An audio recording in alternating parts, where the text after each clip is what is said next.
దేవుడు లోకములో ప్రతి మానవుడిని ప్రేమించడని పరిశుద్ధమైన బైబిల్ గ్రంథం సెలవిస్తా ఉందండి.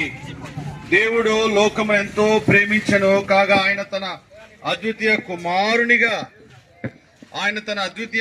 అనగా ప్రభువైన యేసు క్రీస్తు యందు విశ్వాసముంచు ప్రతి వాడును నశింపక నిత్య జీవమును పొందినట్లు ప్రభువైన యేసు క్రీస్తు వారికి మనకు అనుగ్రహించను. పరిశుద్ధమైన బైబిల్ గ్రంథం ఈ విధంగా సెలవిస్తుందండి. ఏ భేదము లేదు, అందరూ పాపము చేసి దేవుడు అనుగ్రహించు మహిమను పొందలేకపోతున్నారు.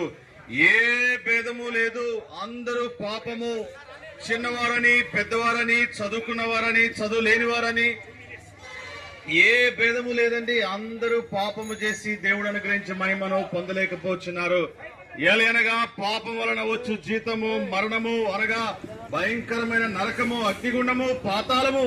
అయితే మానవుణ్ణి ఆ నరకము నుండి తప్పించడానికి యేసు క్రీస్తు ప్రభువారు 2026 సంవత్సరాల క్రితము ఈ లోకమునకు మానవుడిగా జన్మించి క్రీస్తు యేసు ప్రభువారు ఆ కలవరిశిలలో మానవాళి పాపము నిమిత్తమై తన రక్తాన్ని చిందించి మానవుల కొరకై చనిపోయి సమాధి చేయబడి